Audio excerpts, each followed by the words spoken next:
Nearly 500,000 of you signed your name to tell Biden's Supreme Court Commission no to court packing. I'm Stuart Shepard, and this is First Liberty Live. Before we get started, thank you for liking and sharing our videos. You are an important part of this project, and I just want to say thank you in advance for helping get the word out about these important topics that we discuss. And this is a big one today. I've got Kelly Shackelford, who's President, CEO, and the Chief Counsel here at First Liberty Institute. Hi, Kelly.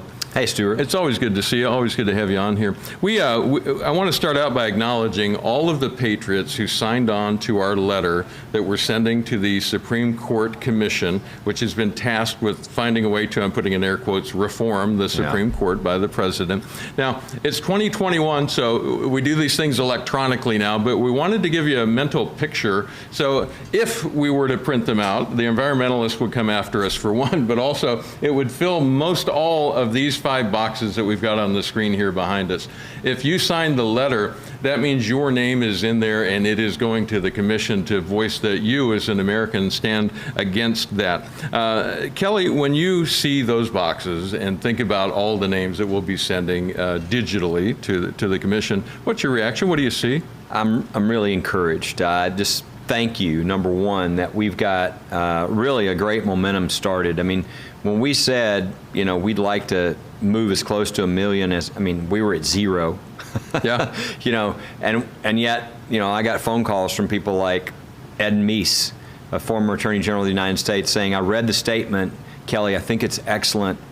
Would you mind if I signed on? And of course I was like, well, absolutely. I said, what do I put underneath your name? He said, just put former Attorney General of the United States. Okay. I think that'll be okay. But you think of all the other people who've added their names. We're really creating a momentum that's really important because we're in a really key sort of window right now. The commission will be coming out in about a month with their recommendation to reform, which is ridiculous, our Supreme Court. So the pressure is all coming now. I think if we can last through the end of the year and maybe January, that we can stop this. And so the key is right now, in the history, which I know we'll talk a little bit about some of this, the history shows that the only thing that stopped it last time was the people rose up. This is the beginning. This is the very beginning of the people rising up to stop something that, and I don't say this type of thing really ever, but that I don't think our country would recover from if it happened. So we've got to make sure we do everything in our power. We're in a short window. And so thank you for everybody who's been a part of this already. Yeah, and to keep it in context, the signatures that we gathered that we're sending in, the commission asked for public input. Absolutely. So this is public input from all of you to the commission, but we're not done with the campaign. We're going to keep speaking out about this. No, this is the beginning. This will send a message to the commission, but I'm hoping that everybody who signed on to this, everybody watching this, will take the things at supremecoup.com that we have that make it real easy for them to tell other people, hey, you need to know about this and you need to sign on. I hope we more than surpass 1 million by the time we get to their recommendation. Very good. So we still have it active on the website. If you'd like to add your name to that letter, we'd love to have you join. Just go to supremecoup.com. You can sign on there. Kelly, what's the significance of having so many people express their opposition to this? How does that speak into the process? Well, something has to be done or else we could have a really bad situation. A lot of people don't understand. By the way, if people are watching and they're going, what is court packing? What are you talking about? Yeah. Court packing is when you add justices to the Supreme Court or even judges to the lower court just to get to the political results you want to get to. And by add judges, you don't mean one leaves, you put another one in. No. We're talking about adding an extra chair and an extra chair and an extra chair. And in our case, this commission has been created by the President of the United States. A bill has been filed to add 4 justices to our Supreme Court. Another bill has been filed to add 203 lower court judges to our lower courts. This is court packing. It's when the party in power decides to just add judges or justices. People think it's bad because it's partisan, and it is. They think it's not good to go from left to right, right to left, to just jump. But it's actually much worse than that. And what the history shows you from all other countries, Venezuela, Argentina, you can look. You don't just go from left to right. You end the court as an independent body. You end the rule of law. And the reason is you're putting the judicial branch underneath the political branch.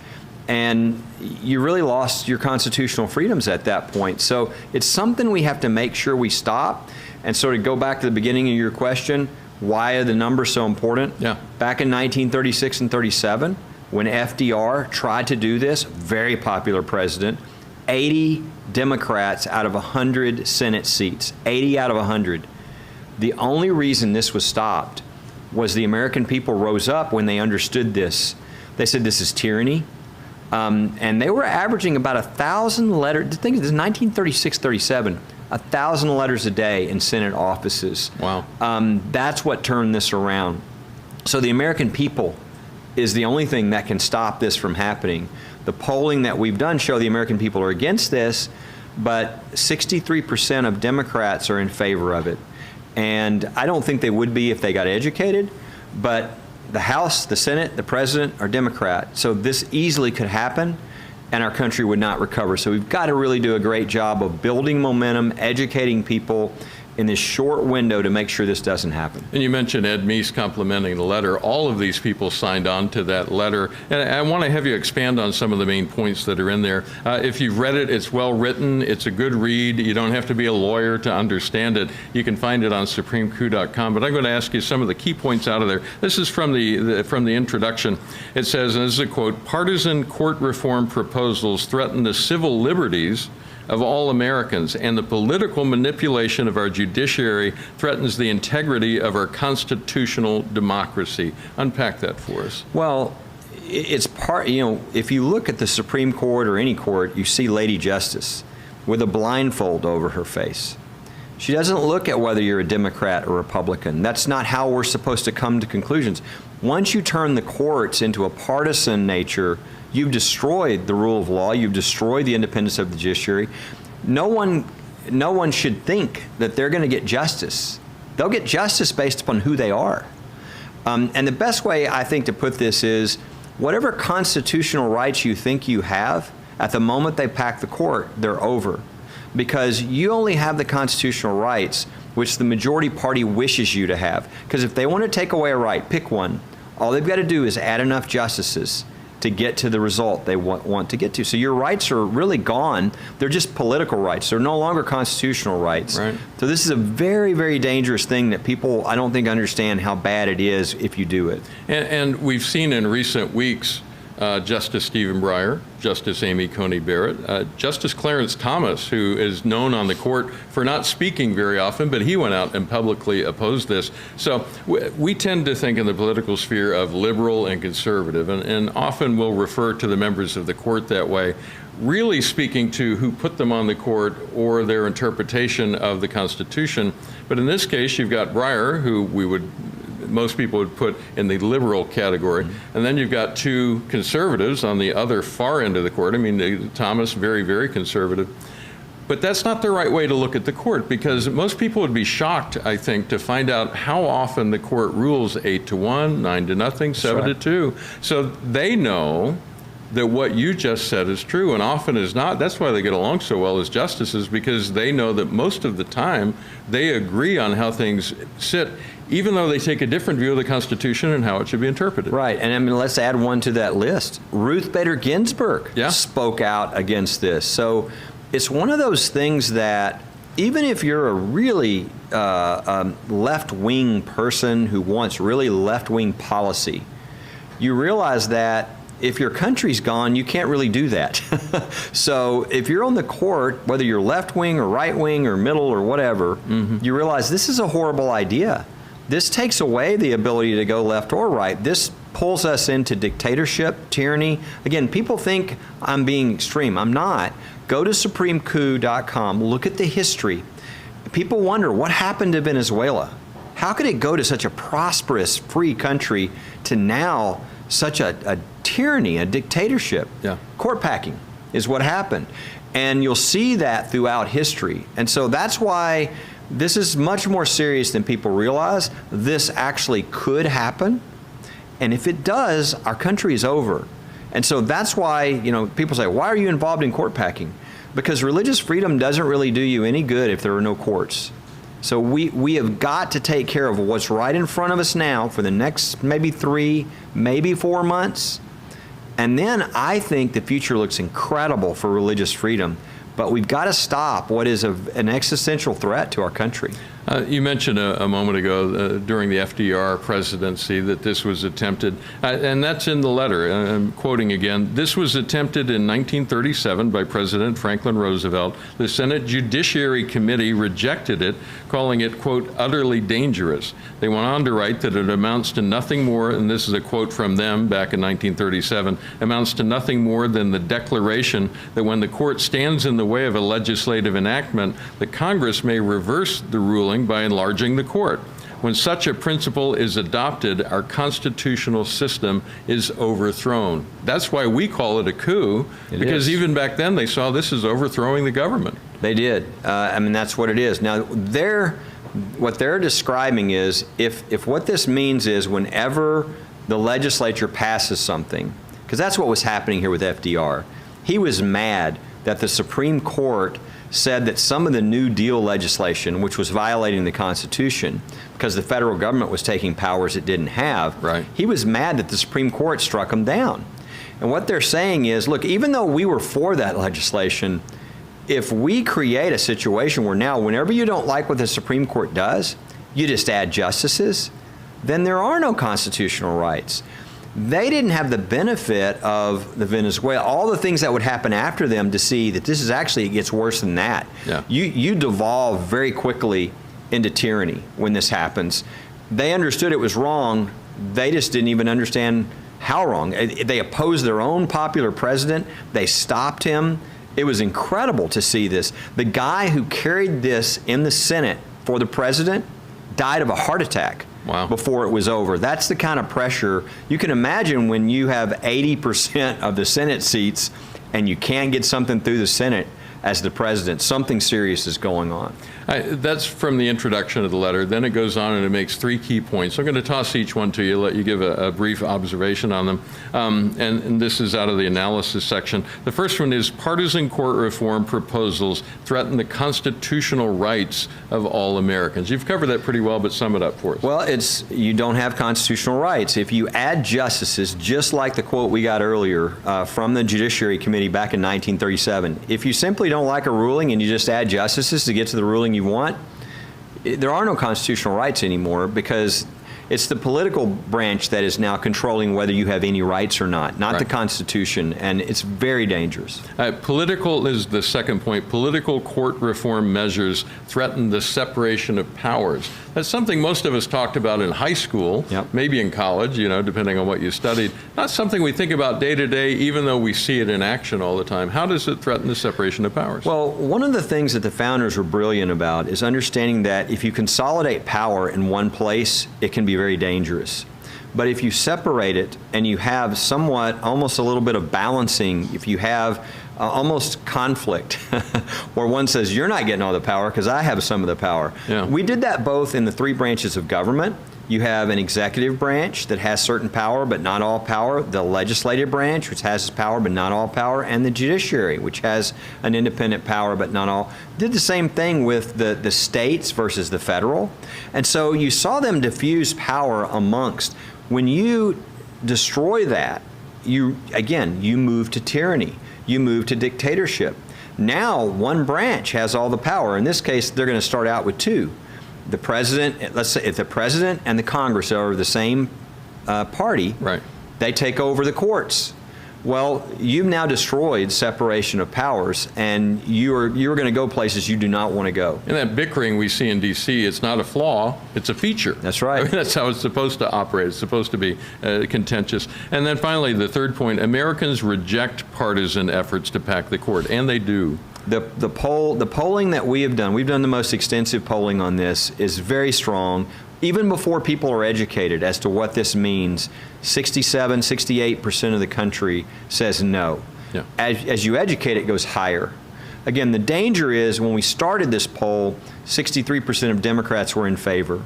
And we've made an influence on that. As I don't care if you're Democrat or Republican, when you see that, when you see Ginsburg in our ads say this is a bad idea, when you see Breyer, it begins to impact you, and we've seen that impact. But we're not through with the danger now. We have 2 or 3 or 4 months where, and especially when this commission comes out with their recommendation. Yeah, because they're going to come up with something. They're not going to do all that and say, we didn't come up with anything. That's right. And there are lots of sort of in-between moves that are still court packing type moves. We're going to strip away jurisdiction from the court when we don't like what they do. We're going to do term limits on the court. Yeah, there's all kinds of ways where, again, the court loses its independence. It loses its ability to just to say what the rule of law is. And now you're pulling that underneath the political branch. When you do that, you're really endangering our country. And so we have all got to be ready for what is about to come. The more momentum we can build right now is it's just very important that more and more people sort of join this army to stop the Supreme Court coup. When I talk to people about this, especially those that haven't really thought about it, don't understand it, once it becomes clear to them exactly what we're talking about, it becomes blindingly clear to them, this is not just another political squabble. This isn't the crisis of the week. This really goes to the very heart of what makes America, America. Yeah, how many times do you see the justices on the Supreme Court even speaking to an issue? Hardly ever. Much less liberals and conservatives speaking in unison. That tells you something about you're about to knock out the pillar that our country is built upon, and really why our Supreme Court, our system, is the envy of the world. The very next thing that people bring up after they come to that realization is, oh, wait a minute, there are cases going to the court right now that I care about. Let's talk about the impact that would have. What are some of the cases in this current term that are in the pipeline? Well, you know what happened with FDR is FDR did not win in getting court packing, but he so scared the court that they backed off for the next 10 years on issuing proper rulings. Huh. And that is the danger that we have right now. You've got all these big cases. You know, you've got the Dobbs case, which is really an attack on, I mean, it's going to decide whether Roe v. Wade is overturned or not, right? You've got the Second Amendment case that's there. Yeah. You've got our religious liberty case that we're doing with Institute for Justice that we're going to be arguing December 8th. That's going to be a really important case for religious freedom. If we win, which we expect to win, if we win, it will be clear, it'll be no question from then forward, in every situation where you have a school choice system, Christian religious schools must be included. That's significant. All these things are coming at them. Yeah. If they're scared that if they issue a proper ruling that there'll be a reaction, the temptation is for them to pull back, to not issue proper rulings. So the more we can make clear publicly that the country believes this is illegitimate, this what is being attempted or talked about, the better chance we get really solid rulings on the Constitution. So the term has just started. This court packing, part of it is to do it, which would be horrible. Part of it is to scare the justices out of doing their jobs. But if the American people rise up, it'll really put a backbone in anybody who would be tempted in that way. So these signatures signal to the justices, we've got your back. That's right. America does not support this. They know it's illegitimate. They're listening to what you're saying, and we're standing with you. Anything else you'd like to share before I let you go? This is an incredible time right now with a new term, with us having a case before the Supreme Court in less than 2 months. I would encourage people to pray. Number one. And number two, this is something, you know, people tell me all the time, I'm not a lawyer, I can't really, here's something you can do, okay? If you've signed it, grab more people to sign. It's easy to do. We've got it where you go to supremecoup.com. It's real easy to put memes up, different things. It's very user-friendly. Yep. If you haven't signed it, sign it. And encourage other people to sign it, and we can build that momentum and really grow the Army at just the right time. Excellent. Kelly Shackelford, great chatting with you. I always learn something new when I talk to you. Thank you, Stuart. Very insightful. Hey, we have sent the letter, but this effort is not done, as you just heard. If you'd like to be part of it, if this matters to you, if our system of government is important to you and protecting it for the future for your children and grandchildren, we invite you to be part of this effort. You can just go to supremecoup.com. There's much more information there that you can read up on. There are videos that you can watch. And as Kelly mentioned, there's also shareable content if you want to put this in your social media channels to let your friends and family know about it. And while you're there, you can also click on the big red donate button. That will be your way of seeing that what you want done is accomplished through the work that we're doing here at First Liberty Institute. And in the meantime, we will keep you updated week to week right here on First Liberty Live.